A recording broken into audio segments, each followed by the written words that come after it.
Hello, my name is Amanda. Today I'll be talking about asthma and its health disparities. First of all, what is asthma?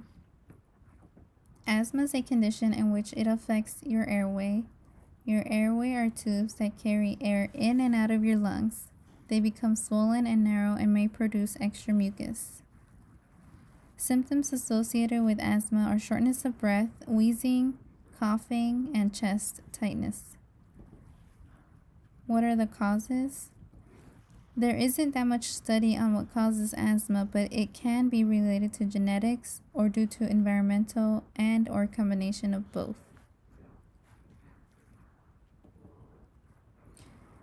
The risk factors and complications associated with asthma. First, risk factors would be being overweight, a smoker, or being exposed to smoke. Complications associated with asthma can be that it can interfere with sleep and work, asthma flare-ups, and there can be side effects of long-term use of medication. Another complication can be constant visits to the doctors or hospital. There are two types of asthmas. First, I'll be talking about T-tube type asthma, which is most seen in childhood. It is associated more with an allergic asthma and it affects exercise as well. The second type of asthma is called non-T2 type asthma, which is an adult onset asthma. It's more associated with obesity and smoking. This type of asthma is more of a lifestyle asthma and more of a asthma that is long-term rather than T2 type asthma in childhood usually goes away within time. Primary mechanisms by which asthma manifests is the injury or dysfunctional identifiable at the cellular, tissue, or organ level. First off, atopic asthma can begin within 30 to 60 minutes after inhalation of antigens. Most cells on the mucosal surface are activated. When this happens, mediation is produced, and when they're produced, the name first would be leukotrienst. It is induced bronchospasms, vascular permeability, and mucus production. Next would be prostaglandins, which is induced bronchospasms and vasodilation.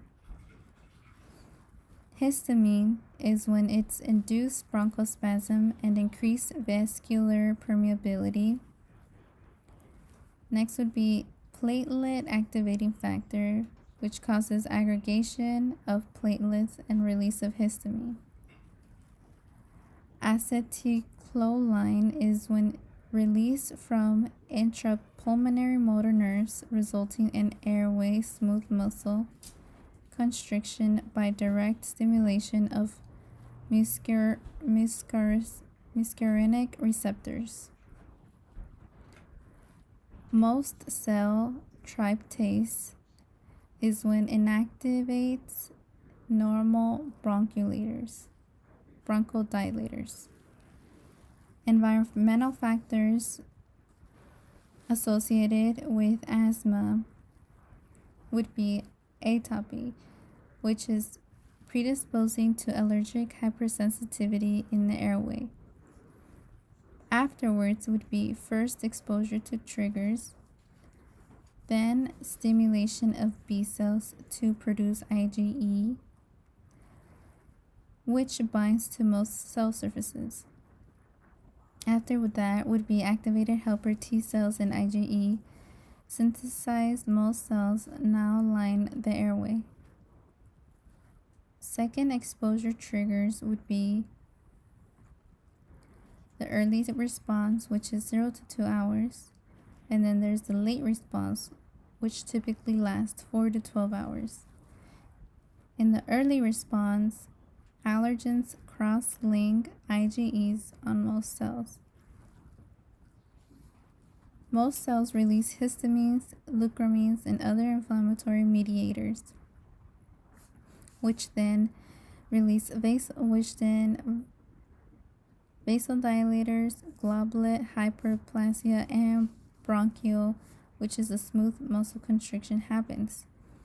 When vasodilators happen, edema happens, and when goblet hyperplasia happens, mucus secretion happens.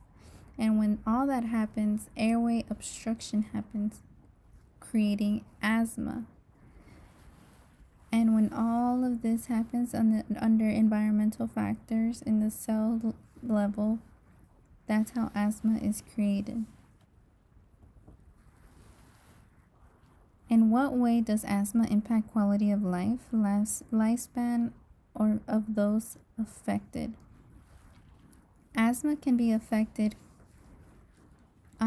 by limiting activities, especially in children who have asthma.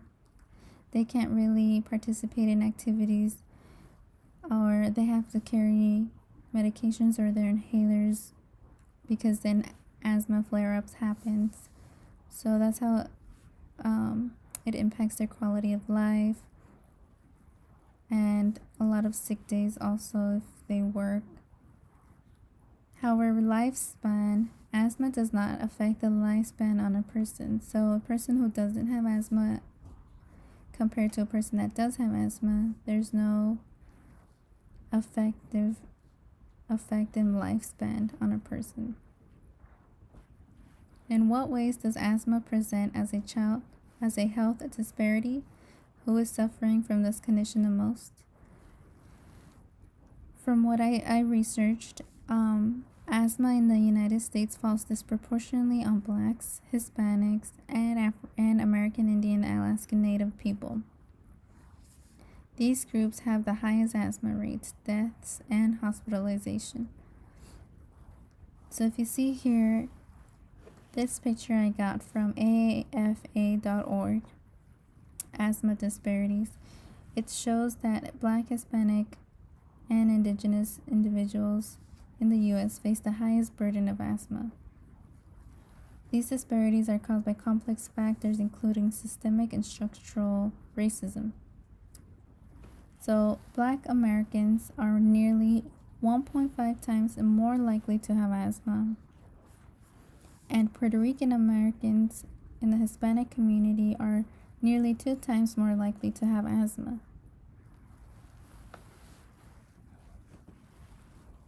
Why might these groups be more likely to contract this disease or condition? So, racial and ethnic disparities in asthma are caused by many factors, which include the following. First would be structural determinants such as systemic racism, segregation, and discriminatory policies. Social determinants such as socioeconomic status, education, neighborhood, and physical environment, employment, social support networks, and access to healthcare, or not even having access to healthcare at all, which causes inadequate treatment on the patient or person. Another would be biological determinants such as genes and ancestry. Behavioral determinants such as tobacco use and adherence to medicines. Poor housing can also be a issue, which can lead to increased exposure to asthma allergens as well as social and psychosocial stressors. So these are the graphs I found. And as you see, the graph on the left shows the percentage in disparity between Blacks, which is the light blue, whites, which is the light green, and then Puerto Ricans, which is the dark blue. If you see, Puerto Ricans and Hispanics are the highest that have asthma. And then here you'll see within the years. And then figure 5 would be in adults. Figure 4 is children. Figure 3 is all ages. If you look at the other graph, this is the lifespan asthma prevalence. So if you see the lifespan on a person who is most likely to have asthma, and then the asthma attack prevalence. So these are the attacks that happen the most on adults, children, and this is all ages. So if you see when you look at the graphs, the disparities is quite a lot on these groups.